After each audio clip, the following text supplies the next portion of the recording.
తెలంగాణ ముఖ్యమంత్రి రేవంత్ రెడ్డిపై కొండా సుష్మిత చేసిన వ్యాఖ్యలు రాజకీయ వర్గాల్లో తీవ్ర చర్చకు దారితీశాయి. సుష్మిత వ్యాఖ్యలకు కాంగ్రెస్ మహిళా నేత ఇందిరా శోభన్ ఘాటుగా స్పందించారు. బాధ్యత లేకుండా నోటికి వచ్చినట్టు మాట్లాడడం సరికాదని ఆమె హితవు పలికారు.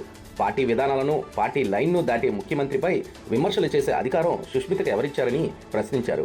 తెలుగుదేశం పార్టీ నుంచి కాంగ్రెస్లోకి వచ్చిన వారు సంతోషంగా ఉన్నారని, మొదటి నుండి కాంగ్రెస్లో పనిచేస్తున్న అసలైన కాంగ్రెస్ నాయకులు మాత్రం అసంతృప్తిగా ఉన్నారని సుష్మిత చేసిన వ్యాఖ్యలను ఇందిరా శోభన్ తీవ్రంగా ఖండించారు. కాంగ్రెస్లో అచ్చమైన కాంగ్రెస్, పచ్చ కాంగ్రెస్ అంటూ ఎలాంటి వర్గాలు లేవని స్పష్టం చేశారు. పార్టీ నిర్ణయాలకు అనుగుణంగానే ప్రతి ఒక్కరూ మాట్లాడాలని, నోటికి వచ్చినట్టు మాట్లాడి పార్టీ పరువును, సొంత గౌరవాన్ని దెబ్బతీయవద్దని సూచించారు. సుష్మిత మాట్లాడుతున్న తీరు ఆమె తల్లిదండ్రుల పెంపకాన్ని సైతం ప్రశ్నించేలా ఉండకూడదని ఇందిరా శోభన్ అన్నారు. తల్లిదండ్రుల రాజకీయ పలుకుబడి చాటున రాజకీయాలు చేస్తున్న సుష్మితకు ముఖ్యమంత్రిని విమర్శించే హక్కు ఎవరు ఇచ్చారని ప్రశ్నించారు. అసలు సుష్మిత కాంగ్రెస్ పార్టీలో క్రియాశీలకంగా ఉన్నారా లేదా అని నిలదీశారు. పిట్ట కొంచెం కూతగనం అన్నట్లుగా వ్యవహరించవద్దని మండిపడ్డారు. సుష్మితతో ఇలాంటి వ్యాఖ్యలు ఎవరు చేయిస్తున్నారో చెప్పాలని ఇందిరా శోభన్ డిమాండ్ చేశారు. రాజకీయాల్లో ఉన్నవారు బాధ్యతాయుతంగా ఆచితూచి మాట్లాడాలని సూచించారు.